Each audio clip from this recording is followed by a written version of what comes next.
Ikhwan fillah, rahimani wa rahimakumullahu jami'an. Di sini ada sebuah pertanyaan dari salah satu saudara kita. Dia bertanya, ya Ustadz, apa hukum meninggalkan sholat? Maka saya bawakan sebuah buku yang menjawab tentang hukum meninggalkan sholat. Hukmu tarikis sholat. Hukum meninggalkan sholat. Tarikus sholat lahu halan. Orang yang meninggalkan sholat ini memiliki dua kondisi. Al-hal al-ula. Kondisi yang pertama, an yatrukaha juhudan. Jika seseorang meninggalkan sholat itu karena juhud, yaitu karena menentang, mengingkari akan wajibnya sholat, wa hadza kafir bil ijma', maka orang ini keluar dari Islam secara ijma'. Berdasarkan hadis Ibnu Umar radhiyallahu anna Rasulullah sallallahu alaihi wasallam bersabda, "Umirtu an uqatilan nasa hatta yashhadu an la ilaha illallah." Aku diperintahkan untuk memerangi manusia sampai mereka bersaksi tidak ada sesembahan yang berhak disembah kecuali Allah. Wa anna Muhammadan Rasulullah, dan bersaksi bahwasanya Muhammad adalah utusan Allah Subhanahu wa taala. Wa yuqimus shalah, lalu menegakkan salat. Wa yu'tuz zakah, dan menunaikan zakat. Fa idza fa'alu dzalika, apabila mereka telah melakukan ini semua, asammu minni dima'ahum, maka mereka telah melindungi darah mereka dariku, wa amwalahum, dan harta-harta mereka, illa bihaqqil Islam, kecuali yang menjadi hak bagi Islam. Wa hisabuhum 'ala Allah, dan hisab mereka, perhitungan mereka, pembalasan mereka akan dikembalikan kepada Allah Subhanahu wa taala di hari akhirat. Jelas dalam hadis ini menjelaskan bahwasanya siapa saja yang menentang akan wajibnya salat, maka dia kafir dan berhak untuk diperangi. Al-halah atau al-halu ats-tsaniyah. Kemudian kondisi yang kedua, an yatrukaha takasulan. Jika dia meninggalkannya karena malas. Dia tidak meyakini, tidak menentang bahwasanya salat itu tidak diwajibkan. Dia tetap meyakini salat itu diwajibkan. Hanya saja dia meninggalkannya karena malas. Maka para ulama sini berkhilaf, ikhtilafal ulama.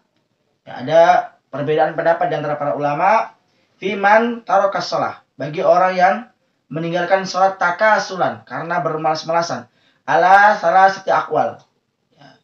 Ada tiga pendapat. Al-qaul al-awwal, pendapat pertama, la yukaffar bal yufsak. Tidak boleh dikafirkan. Tidak kafir orang yang meninggalkan salat karena malas.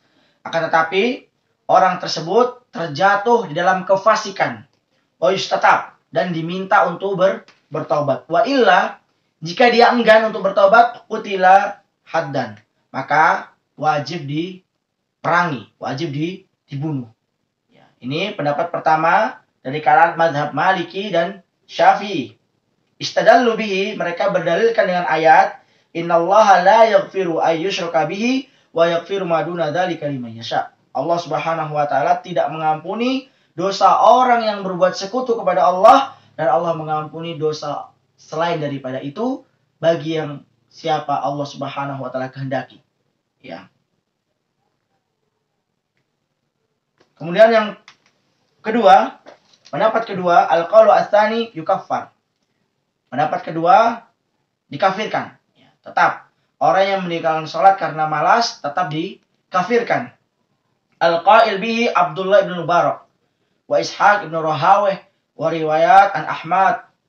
Dan pendapat ini dipegang oleh Abdullah bin Mubarak, Ishaq bin Rahawih, dan sebagian dari madhab Imam Ahmad.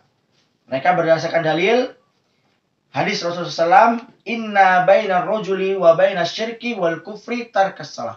Sesungguhnya perbedaan antara orang musyrik dan orang mukmin, atau perbedaan antara kekufuran dan kesyirikan, tarkus shalah, adalah meninggalkan salat.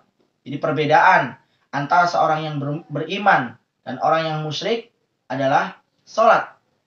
Kalau dia telah meninggalkan sholat, maka dia terjatuh dalam kekafiran, dalam kesyirikan kepada Allah Subhanahu wa taala. Al-qaulu tsalis, kemudian pendapat yang ketiga, la yukaffar wala yuqtal walakin yu'azza. Ya, tidak dikafirkan. Demikian juga tidak boleh dibunuh. Akan tetapi dicela. Dicela orang tersebut karena meninggalkan sholat dengan alasan malas. Ya, pendapat ini merupakan pendapat Abu Hanifah dan Al-Muzani rahimahullah. Mereka berdalil dengan hadis Abdullah bin Mas'ud radhiyallahu an, Rasul SAW bersabda, la yahillu damu imri'in.